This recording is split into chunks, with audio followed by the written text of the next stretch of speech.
Joining us now is Stuart Stevens, senior advisor to the Lincoln Project and Mitt Romney's chief strategist for his 2012 presidential campaign. Stuart, welcome. Thank you for being here. Thank you. Did you think you'd live to see the day that a Cheney would openly vote for Democrats, let alone do what Liz Cheney announced today? She spoke with Kamala Harris about it.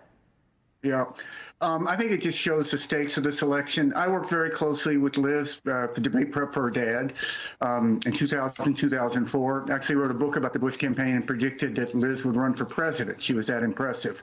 And the fact that this party doesn't have room for a Cheney, I think just shows the complete collapse of the Republican Party as any sort of governing party with any coherent political philosophy. And you've got a criminal who is a nominee of the party. I mean, it's just extraordinary. And I think that the Cheneys are out there doing the right thing for the country.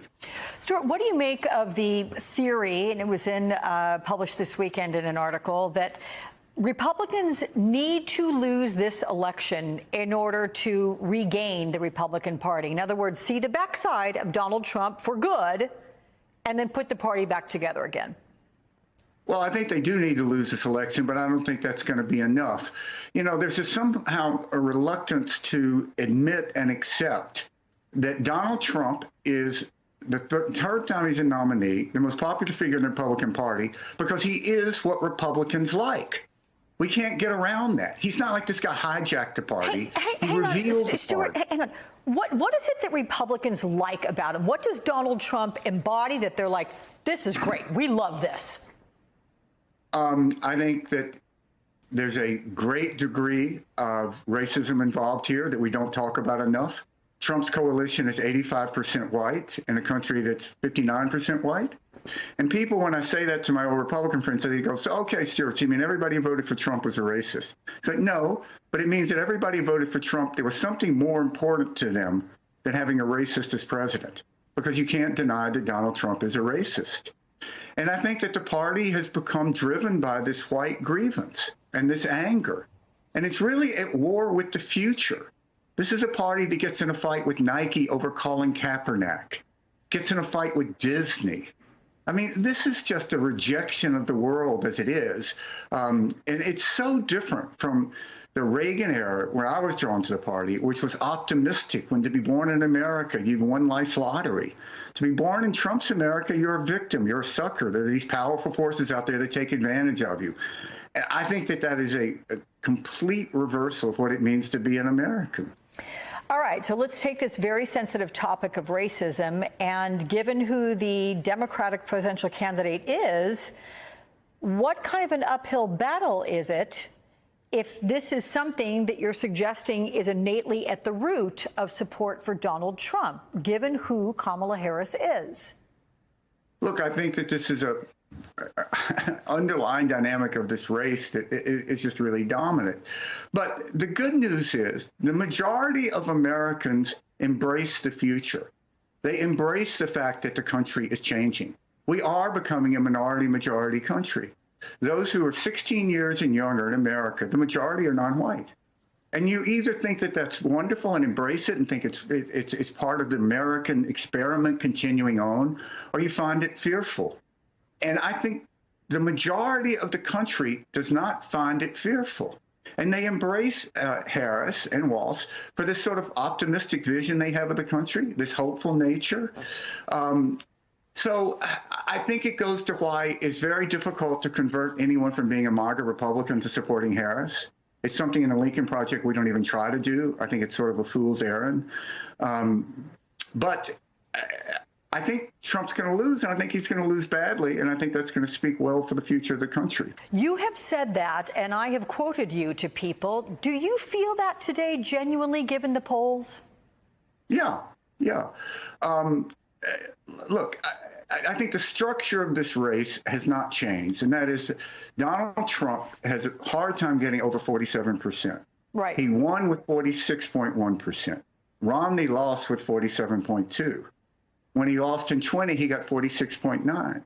And even after the terrible debate that the president had, it was very difficult to get Trump over 47%. So I think that's just a structure of the race. And when you look at younger voters who are overwhelmingly for Biden, for Harris-Walz, when you look at the fact that there are fewer Trump voters from 20 who are still alive because he did better with older voters. And some of those aren't with us anymore. So Trump lost by 7 million votes. What is he doing to get new customers? And for the life of me, I just can't see it. They seem to be daring people not to vote for Donald Trump. And I think a lot of people are going to take him up on it. It is being reported today that your former boss, George W. Bush, will not publicly endorse Kamala Harris or Donald Trump. I mean, he never endorsed Donald Trump, not in 2016 nor 2020. So I'm curious what you think of that. And will another former presidential candidate, Mitt Romney, whom you just mentioned and for whom you were also a lead strategist, will he endorse anyone? Because I'm imagining it would not be Donald Trump.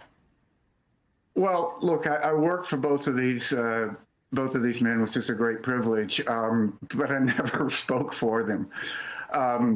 I wish that the former president would follow the vice president, but apparently he's not. And as far as Senator Romney, if you go back to 2016 in the spring, he was the first to really come out as a former nominee to speak out against Trump. And if people had followed him, he became the first senator in American history to vote to convict a member of their own party for impeachment. So I think what Senator Romney's done here showed the way, and the party, for the most part, hasn't followed. I think he's been tremendously courageous here and stands alone in the party almost. Is there at all, Stuart, a bit of a dilemma for Democrats to now praise devout Republicans? I'm going to single out Dick Cheney. He embodies conservative Republican ideology. And now you have Kamala Harris saying she appreciates the support, which is understandable. But is there a dilemma in saying we welcome him? No, look, I think it just shows that this race isn't really about left versus right at all. It's about a sense of what is it to be an American? And is this a country of rule of law? What is it is there not a role for decency in public life? I mean, in 2000 in the Bush campaign, the thing that worked better in that campaign for then Governor Bush than anything else was him saying that he would restore honor and dignity to the White House. That was overwhelmingly powerful. That transcended any sort of party or ideology. That was a long time ago, Stuart. And it was a very different. It was a very different party. And if you go back and you read George Bush's acceptance speech in 2000 in Philadelphia, it's like a document from a lost civilization. It's all about grace and humility and service. That message couldn't get 5% in the Republican Party today. But I think that what the Cheneys have done is they've sort of said that this is so much greater than any particular policy. And I think also, those of us who supported Republicans and supported a conservative agenda, I think that we have to ask ourselves, what does it mean to continue to support this, that you have to support a criminal, a sexual predator as the nominee? I mean, does that not say that there's something fundamentally broken about that ideology and about that sense of governing? To me, it's as clear as can be. I could go on forever with this conversation with you, Stuart, and I hope to again, but let me ask you one quick button up, and that being, what do you expect to happen on Tuesday? What are you looking for? I'm not going to try to lower expectations because I'm not working for the campaign. I think Harris is going to have a great night. I always thought in debate prep, the idea was to take somebody, focus on what they do well and help make them do that great. She's a prosecutor. And my view of this is she ought to prosecute Donald Trump, not just for the criminal stuff, but he was a failed president, one of the worst presidents in American history. And she should just go through this and offer a positive alternative to that. But what I really think people are going to come away from with is, what do these people like? And I think Donald Trump is an angry guy who is afraid of women, particularly African-American women. And I think that's going to come across, and that's what's going to be memorable about this. Okay. Stuart Stevens, I'll look forward to seeing you again. Thank you.